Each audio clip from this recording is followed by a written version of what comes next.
Welcome learners to Operating System Lecture Session 3. The objective of this lecture session is to help learners to gain knowledge about system calls.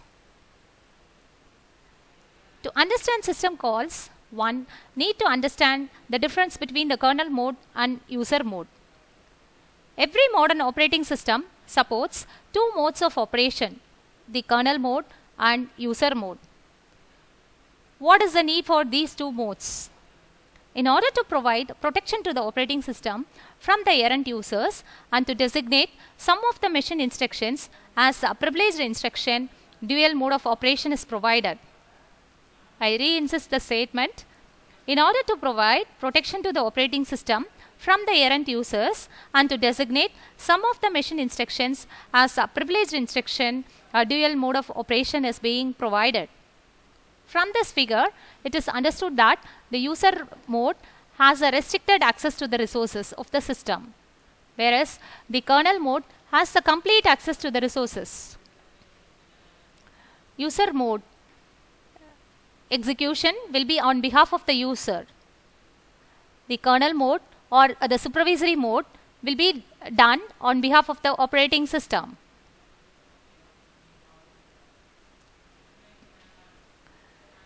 The system is in the user mode when the operating system is running a user application. When the CPU is in user mode, the programs do not have direct access to the memory and the hardware resources. In user mode, if any program crashes, only that particular program is halted. That means the system will be in safe state even if a program in user mode crashes. Hence, most programs in an operating system run in user mode. I repeat the statement. In the user mode, if any program crashes, only that particular program will get halt. The system will remain in the safe state. Now, the transition from the user mode to the kernel mode occurs when the application requires the help of an operating system or a system call. When the CPU is in the kernel mode, the code being executed can access any memory address or any hardware resource.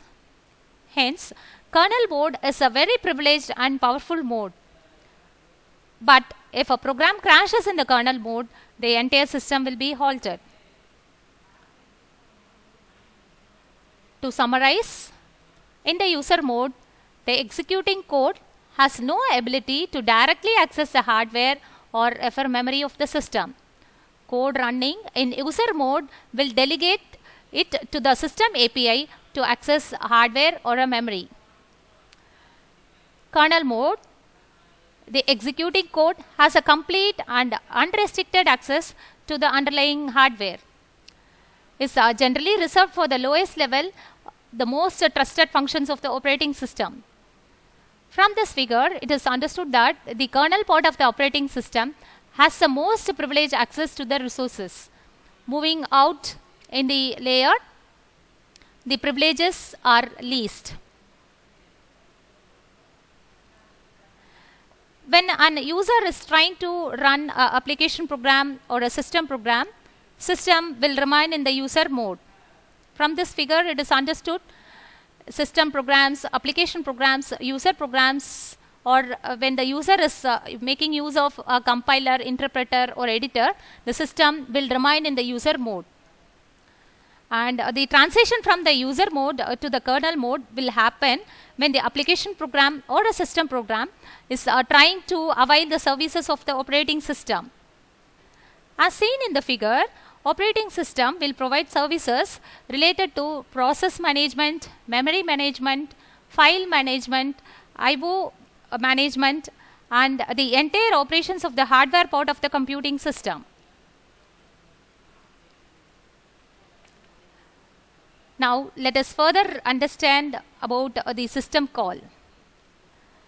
When a program in user mode requires access to a RAM or a hardware resource, it must ask the kernel to provide access to that resource.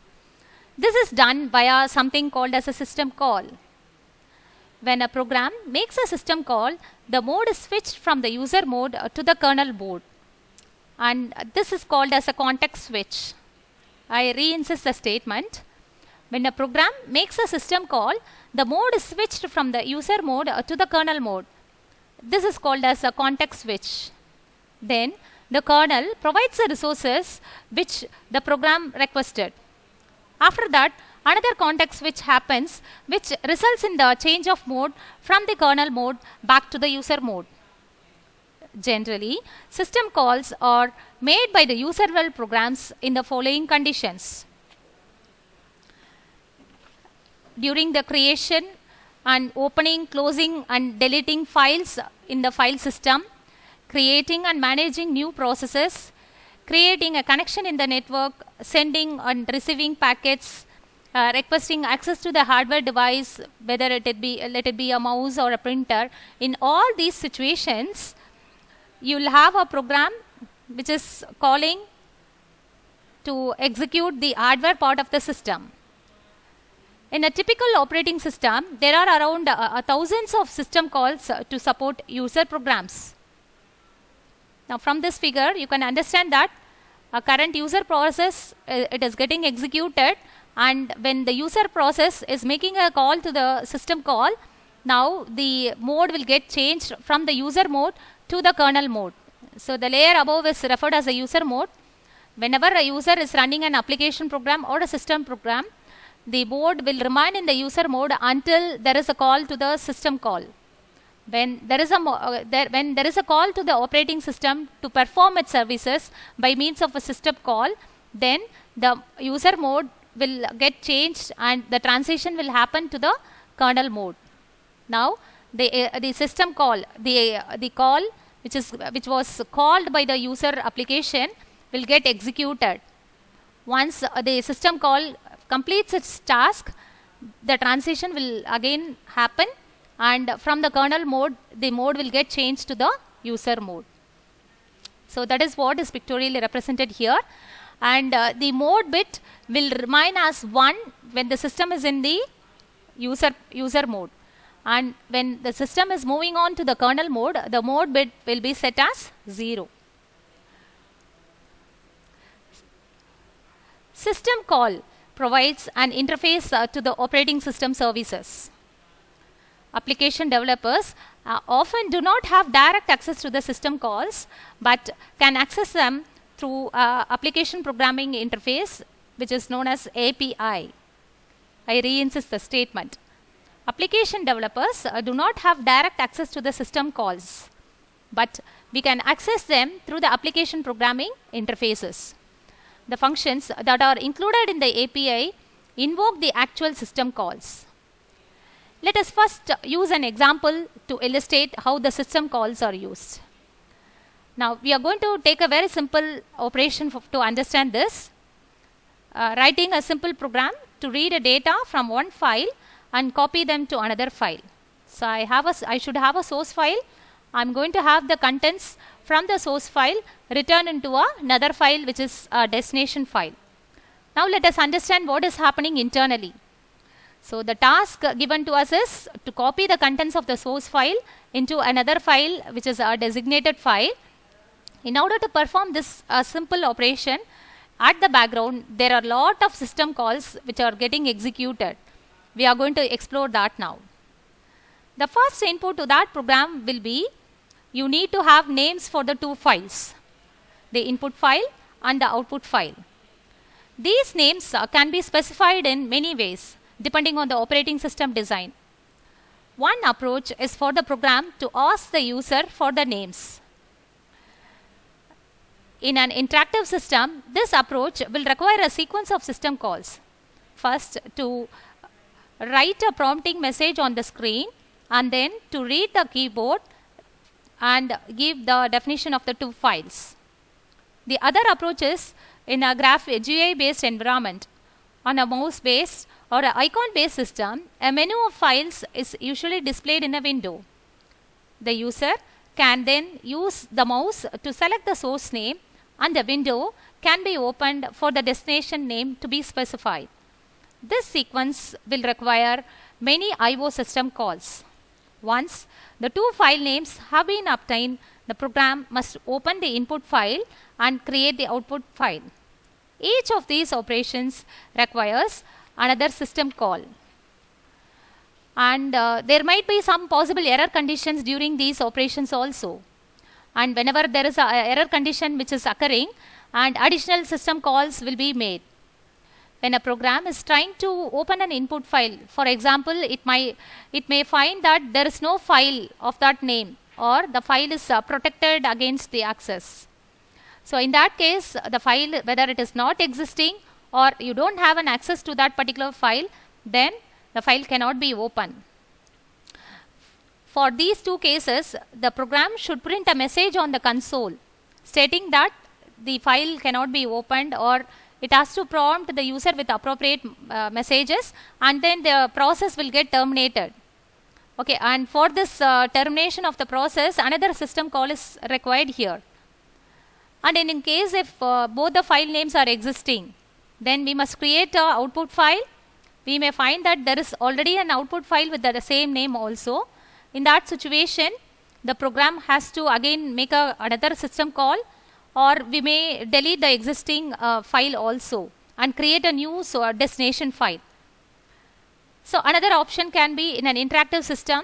It will ask the user whether to replace the existing file or to abort the program. So assume if both the files are set, we need to have a loop that reads the contents from the input file and write it to the output file. And for this again we need a system call. So each read and write must return a status information regarding various possible error conditions also.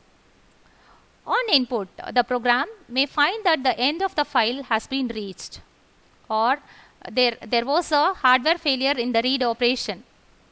So once both the files are existing, the file contents are also fed into the destination file. The next stage is to save our file into the destination.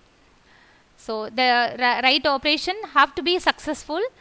If in case there are any errors, the write operation is not being made successful because of the storage fault.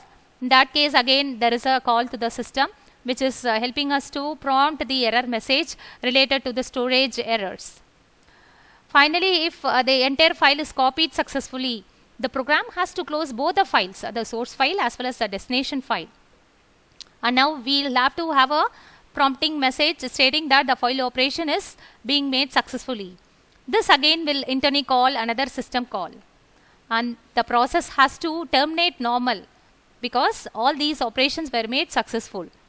So from this figure, it is understood that there are n number of system calls to perform a simple task of copying the source file contents into a destination file. So we can, from this illustration, we can understand that the system calls are being made internally whenever the user is running an application or a program. There are various types of system calls. There are 5 different categories of system calls: the process control, file manipulation, device management, information maintenance, and communication related system calls. First, let us understand what are all the system calls for process control. Here is a list of system calls related to process control. So starting with the creation of a process, terminating a process, and loading the process, executing a process, we have n number of system calls. Our running program need to be stop its execution either normally or abnormally.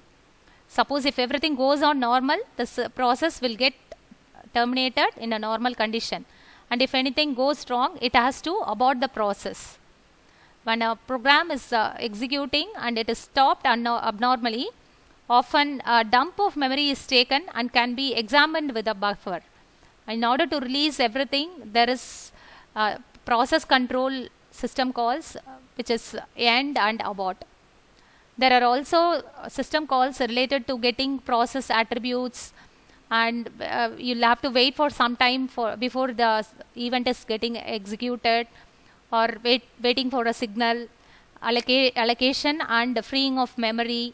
So all such things, and you also have system calls for locking the resources when two different processors are sharing a data. So all the listed calls here are all related to process control. Some common system calls related to file management are creation, deletion, read, write, reposition, or close. Also, there is a need to determine the file attributes, and that can be made with the help of the get and set file attributes. Many times, the operating system provides an API to make these system calls. So, only with the help of the application programming interfaces, we are able to make a call to the system calls.